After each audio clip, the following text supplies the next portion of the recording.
আজকে আমাদের স্টুডেন্ট মাহাদির বিষয়ে কথা বলবো।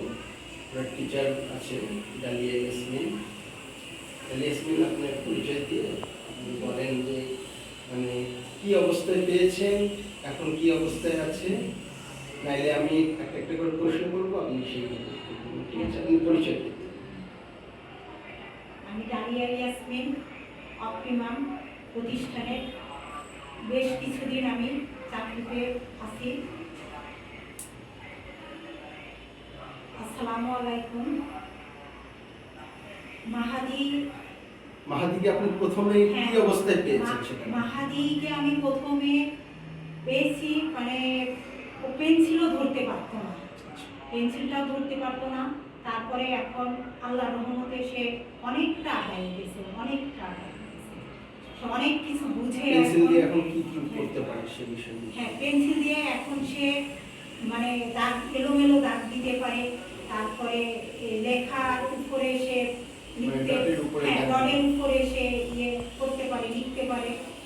আমার যেহেতু আমার হেল্প লাগে, তারপরও সে যথেষ্ট চেষ্টা করে এবং আমি তাকে অনেক সাহায্য করি। ম্যাম, ও যখন প্রথমে আসছিল তখন কি ওর কোনো ভোকালাইজেশন আ ই এগুলো ছিল কিনা, আর এখন মানে কোন পর্যায়ে ওয়ার্ড পর্যায়ে গেছে সেই বিষয়ে না, ও যখন প্রথমে আসছে তখন সে কিছুই বলতে পারতো না, শুধু তাকাইয়ে থাকতো, হাসতো, কিছুই বলতে পারতো না। এখন আল্লাহর রহমতে, আল্লাহর অশেষ রহমত, সবকিছুই, তা না হলে কোনো কিছুই সম্ভব না। এখন সে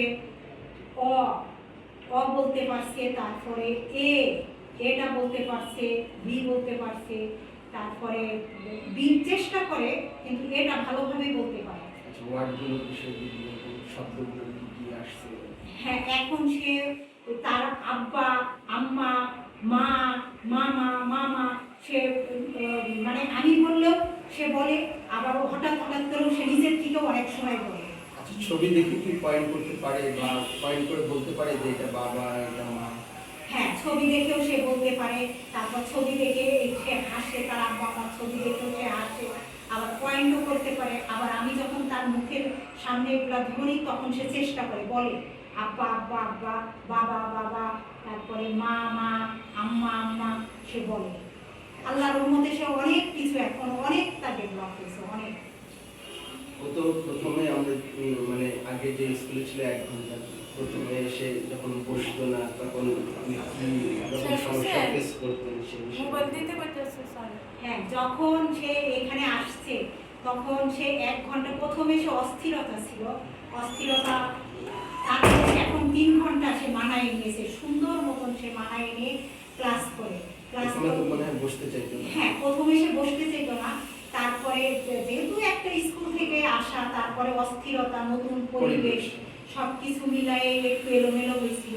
তারপরে এখন সে অনেক শান্ত, মাশাআল্লাহ, অনেক শান্ত হয়েছে এবং সে মনোযোগ দিয়ে কাজ করে অনেক, এবং তাকে আমরা যথেষ্ট করি, সহযোগিতা করি যেন সে আরো সামনের দিকে আরো সে ইমপ্রুভ হয়, অনেক এগিয়ে যায় সামনের দিকে। ধন্যবাদ ম্যাম। একটা বাচ্চার সফলতার জন্য শুধু স্কুল, থেরাপি, বাসা সব জায়গায় মিলিয়ে কাজ করলে তখনই একটা বাচ্চার ইমপ্রুভমেন্ট আসে।